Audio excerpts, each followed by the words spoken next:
Bonjour, je suis le docteur Nazmine Güler, médecin urgentiste. Alors depuis 2005 et depuis quelques années, en fait, je fais également de la thérapie avec de l'hypnose et des thérapies brèves. Donc je suis à mi-temps aux urgences et à mi-temps en consultation à l'hôpital public aux urgences de Metz.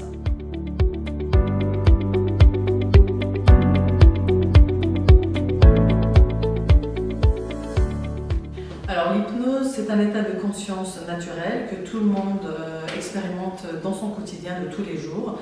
Et finalement, quand on l'utilise en thérapie, c'est utiliser un processus qui est naturel de manière volontaire, intensifié et accompagné pour l'intérêt de la personne.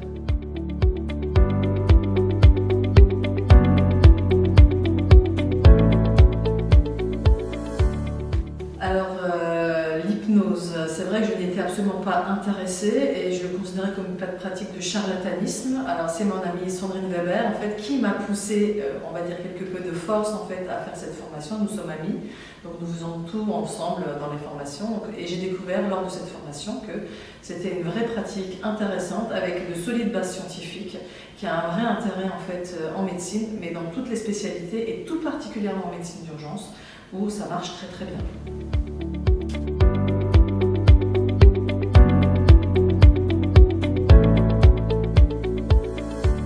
Alors c'est vrai qu'on a l'impression qu'en médecine d'urgence, l'hypnose ça ne fonctionne pas parce que les patients sont sidérés par le stress, mais en réalité, un patient qui est dans un contexte d'urgence ressentie hyper angoissé, c'est là où ça marche beaucoup mieux.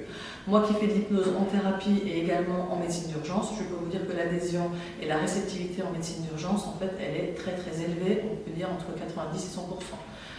Il n'y a pas beaucoup de contre-indications, on peut la pratiquer, on peut la proposer à tous les patients.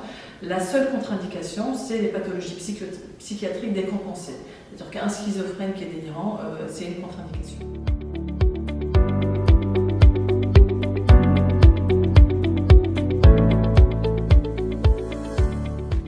Alors c'est sûr que lorsqu'un patient refuse en fait l'hypnose, je ne vais pas forcer le talent. Un refus, c'est un refus. C'est-à-dire que c'est pareil pour les médicaments. Quand ils refusent une injection de morphine, on ne l'injecte pas. Par contre, quand un patient me dit « je ne crois pas en l'hypnose », ce n'est pas en fait un prérequis.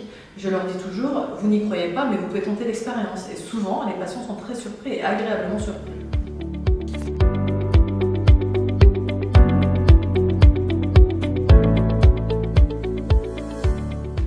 Alors, j'ai envie de vous raconter comme anecdote d'histoire, alors c'est une vraie histoire évidemment, d'un militaire en fait qui était venu aux urgences dans le contexte d'une colique néphrétique. Alors elle avait extrêmement mal, vous imaginez bien, mais malheureusement il avait une phobie des aiguilles, donc c'était très très compliqué et d'arrivée d'enjeu il nous a dit il a peur des aiguilles. Alors à ce moment-là, l'infirmier en fait, qui l'a accueilli était formé à l'hypnose, donc lui a posé cette voie veineuse périphérique avec de l'hypnose, ça s'est très très bien passé. Et c'est vrai que le retour du patient, ça a été « je vous remercie, à aucun moment vous m'avez jugé ». Et c'est la première fois qu'on ne me dit pas « vous êtes un homme, comment ça se fait que vous avez peur des aiguilles ?» Alors ce patient-là, vous voyez, je l'ai reçu en thérapie. Et en fait, il y a un vrai traumatisme dans l'enfance où il a été hospitalisé pour une méningite avec des injections traumatiques d'antibiotiques. Ce que m'a appris en fait en réalité l'hypnose et les thérapies, c'est qu'il faut rester indulgent avec les gens parce qu'on ne sait pas leur histoire de vie, on ne sait pas ce qu'ils ont vécu derrière.